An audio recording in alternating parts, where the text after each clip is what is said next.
Hey guys, what's up?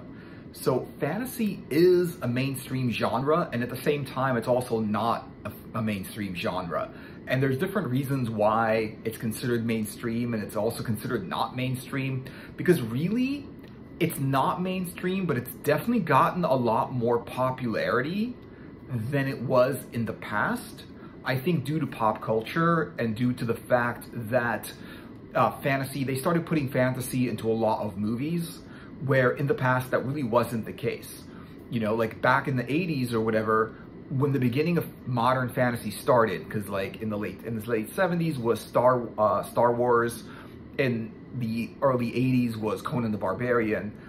And it's interesting because like certain fantasy movies will be mainstream, you know, that a lot of people know about them, like Harry Potter. And it's interesting that Harry Potter is a mainstream story, it's a mainstream book, it's a mainstream movie, it's mainstream, there's even theater around Harry Potter, and it's mainstream. A lot of people read Harry Potter and know that story, but the thing about it is that it's not necessarily, it's something that traverses the genres. You know, just because someone likes Harry Potter doesn't mean they're into fantasy. They're just not into fantasy. They just like that because it's a mainstream like book or a mainstream story, but it's got a lot of fantasy in it. And what's interesting about it is that the mainstream public, the mainstream audience, is looking for a good movie.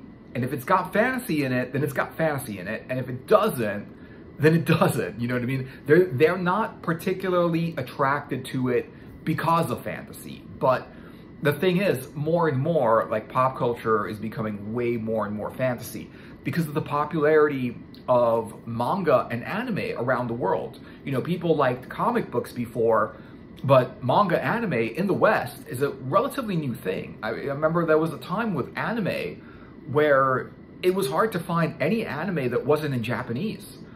And like the old anime, you know, that was in Japanese didn't even have like English subtitles. You'd have to know Japanese to understand what was going on with anime. And a lot of people would just watch anime for the video effects and the music and not really understand the story because they were into anime, but they really didn't understand the Japanese behind it. But if you look at something like something that's really good fantasy, that's a fantasy and also considered a great movie, so like for example, Conan the Barbarian, your mainstream audience, it would be very hit or miss with them. A lot of people are like, what's Conan the Barbarian? You know? And what's interesting about Conan the Barbarian is people that like fantasy will say that's one of the best movies of all time, right? But people in the mainstream will just say like, oh, what is that? And they might watch it, but if something's overly fantasy and it's made for people that like fantasy, which is Conan the Barbarian is, it's a very genre-specific movie. It's very, very heavy fantasy, you know? It's got swords, it's got steel, it's got like a barbarian, it's got like thieves and wizards and monsters and a quest, and you know, there's romance in it, and there's people that are after money, and there's a whole bunch of different topics that Conan the Barbarian covers. And because it's so medieval, people that like period pieces, which like medieval, Renaissance, that kind of like old time story, will like Conan the Barbarian for that medieval effect. But what's interesting about it is that like the mainstream audience, fantasy is like, I'll take it or leave it. Like if it's got fantasy in it and it's mainstream, then I'll like it, but they're not into it because of the fantasy. So if you look at something like Stranger Things, which is a mainstream series, I think Stranger Things is one of the things that really put, of course, there's a lot of other things that put Netflix on the map, just the ease of which you can get and watch movies and series, and the fact that some things are just on Netflix that are so good that it's worth getting Netflix just for the Netflix only series and shows and the quantity of the movies they have and everything like that. You know, but one of the things that got people into Netflix is Stranger Things, and that people were just talking about all over the place. And people that love fantasy were into that, and people that just weren't like into fantasy were still into that. Same with Star Wars.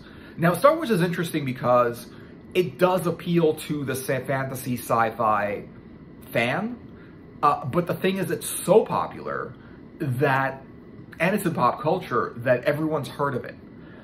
And even if people didn't go and understand the story and watched all the episodes and all the movies and all that and followed it and understand what's going on, they still heard about it and they still watched it and they still thought it was a good movie, you know? And what's interesting about the mainstream public, when they watched like the first 3 prequels, they thought they were good. You know, a lot of people thought, oh, they were good, you know? But people that were into Star Wars were like, they were horrible. They were terrible. How you know, they were bad. I think the reason they were bad is I just think prequels is not a good idea to make prequels. What I would do instead of making prequels is make the next, like I would make a sequel that's got prequel elements in it, like flashbacks. You know, it's a sequel, it's another episode in a story, but then it's got flashbacks where like certain things are kind of explained in flashbacks. And you're in the present and you go into the past and the flashbacks in the past. They could have just done that, explain the story in flashbacks, because I think like the first 3 movies of Star Wars, the prequels, all they did was explain how it came to the 4th. And it just explained stuff. It didn't really make any, that was the goal.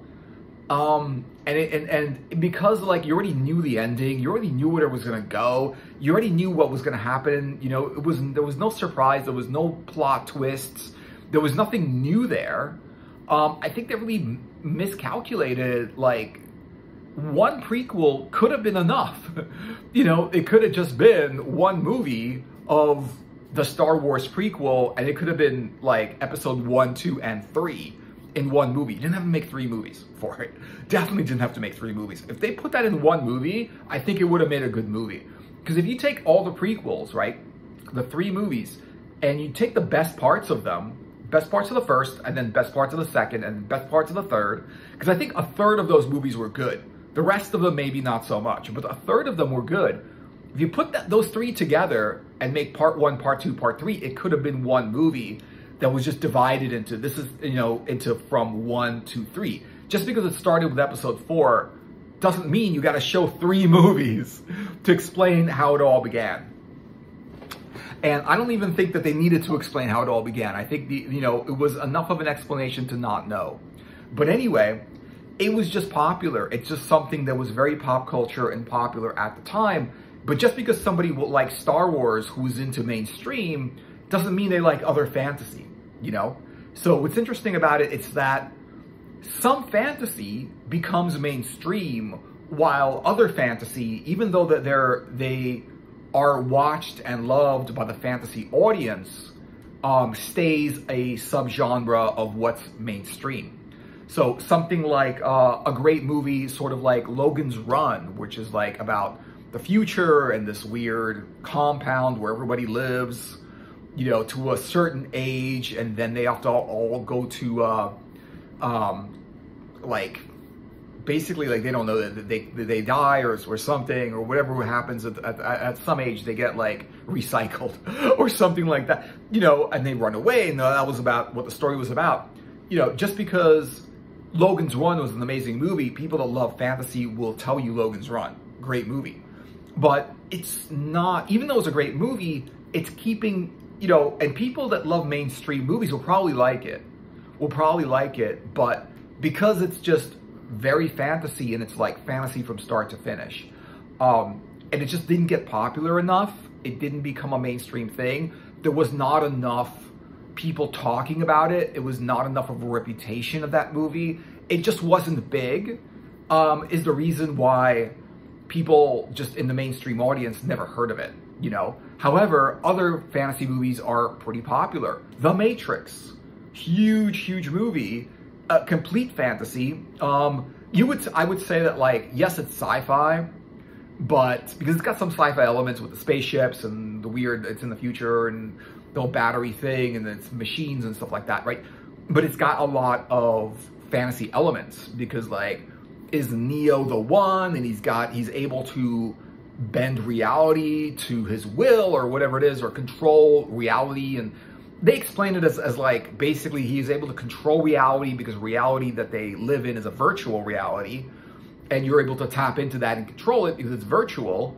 But at the same time, you know, things like bending forks telekinetically, there's a lot of that whole thing going on where there's kind of this magic element in it where Neo has to like learn this sort of force, this sort of magic in order to conquer Agent Smith or whatever it is, you know, because Agent Smith knows how to control the virtual reality of their environment and stuff like that. You know, they explain it scientifically, but then they don't explain it scientifically, and a lot of it is stuff that Neo doesn't even understand.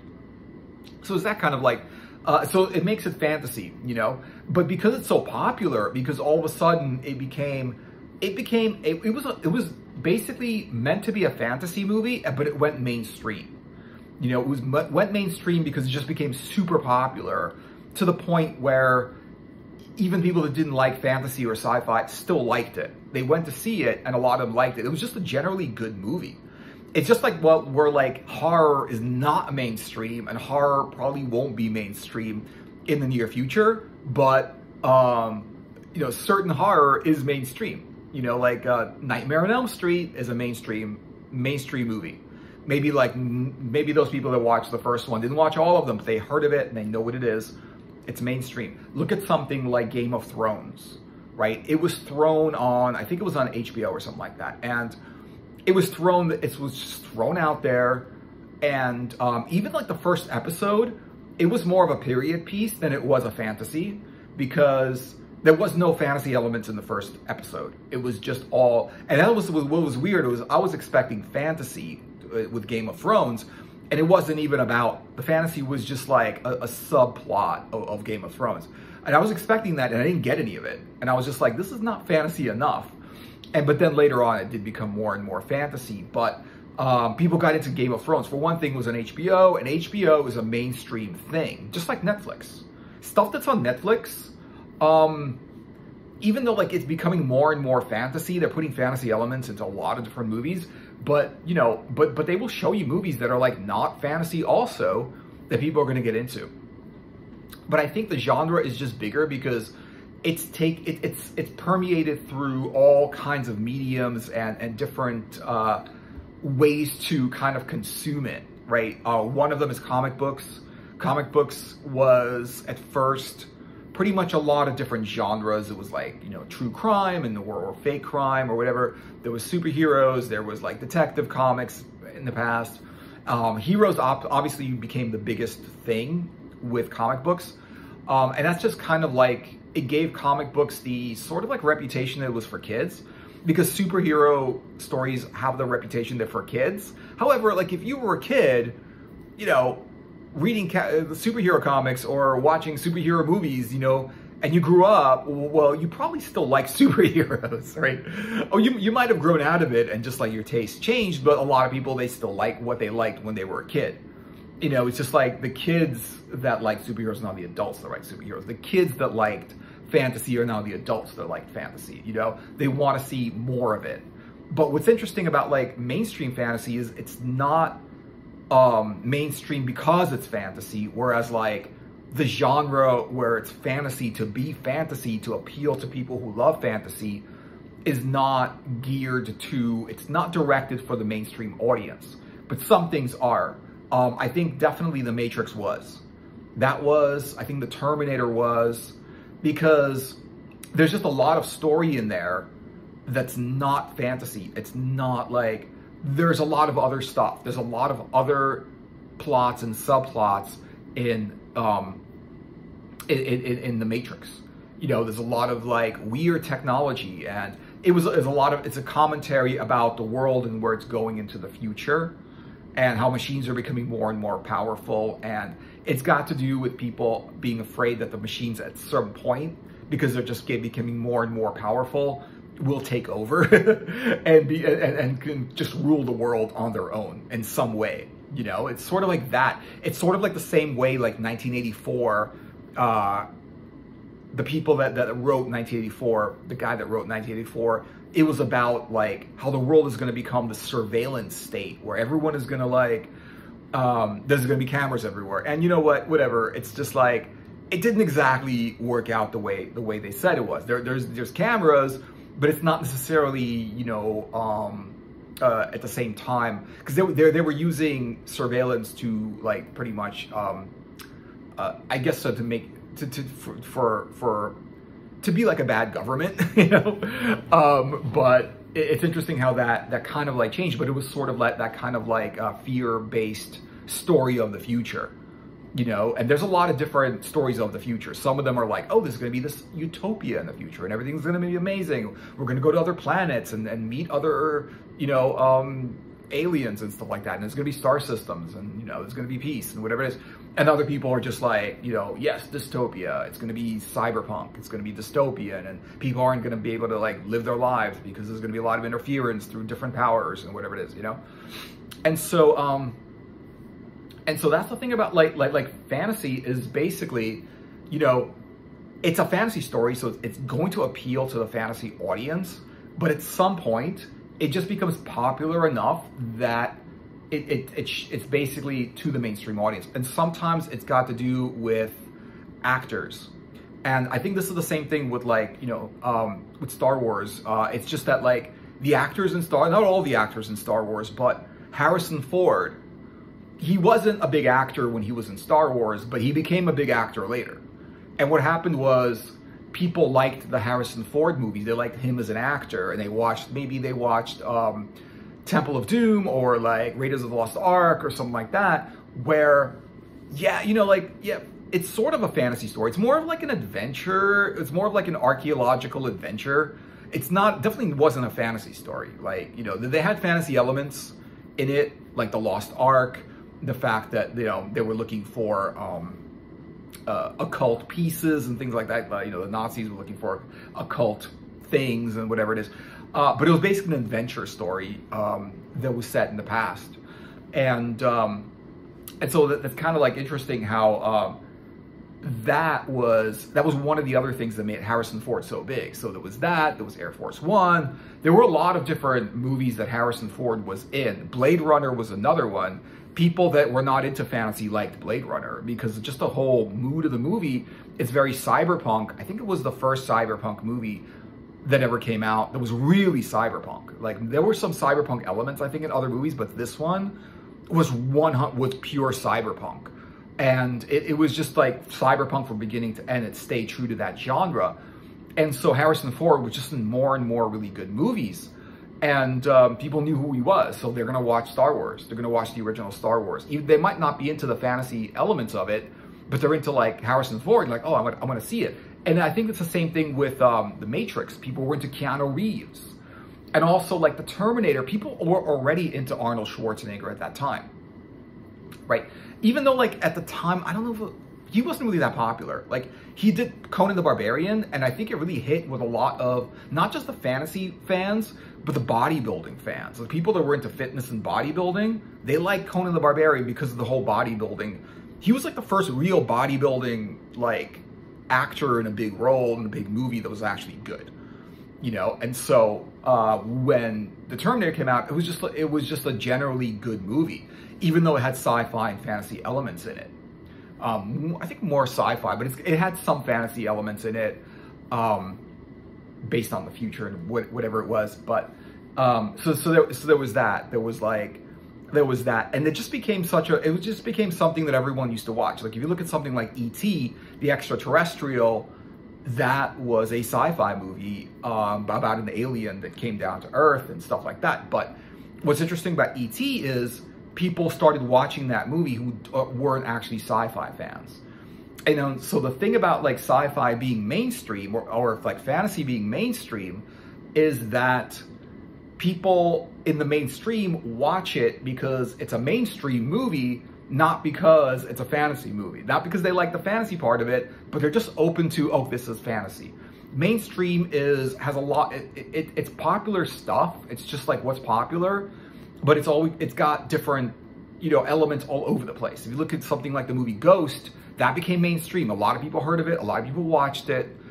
People who are not into the whole fantasy thing or into ghosts or whatever it is, they saw it also. People that like weren't into time travel or something watched Back to the Future, and they liked it. And they liked it because of the quality of the movie, not because it was sci-fi fantasy. you know? So that's the thing, I think, with the popularity or the mainstreamness of fantasy. It's that, like, it's the mainstream audience. When it comes to fantasy, it's like, take it or leave it. You know, we don't care about it. We don't care if it's fantasy. We just want to see a good movie. I think that's what the mainstream is doing. But whether that's fantasy or romance or whatever genre it is, sci-fi or like ninjas or action, a lot of action stuff. Like, look at something like The Fifth Element, right? That's a sci-fi series, and it had mystical, it had like, also it had fantasy elements in it, like the old stones and all the other stuff, all the magic, the weird stuff that was going on. It had fantasy elements, it had sci-fi elements, but it became a mainstream movie. I think part of it had to do with the art was inspired by Moebius. Jean-Gerard Moebius was a great artist, and I think he inspired a lot of the art behind that movie. And it was just a great movie, and it was you know, the main actor of the movie was an action star. You know, he wasn't like a fantasy person. He was an action star, and he was in a fantasy movie. Even though it was fantasy and sci-fi, people watched it because it was mainstream. Did they like the fantasy? They might have thought it was nice, you know, whatever. The spaceship is nice, and the alien looked nice, and she had this song, and she was singing it, you know. When it comes to like fantasy, I think the mainstream, it's like, if they're just into mainstream and not into fantasy, then they really don't care. Like, they're like, okay, well, it's got fantasy elements, but it's a mainstream movie. It's a good movie, so I'm going to watch it, right? Other people are like, I'm actually looking, I'm going to watch this movie because it's fantasy. I'm going to watch it because of the fantasy elements in this movie, whether it's urban fantasy or sci-fi, fantasy or whatever it is. You know, I'm going to watch this because it's fantasy.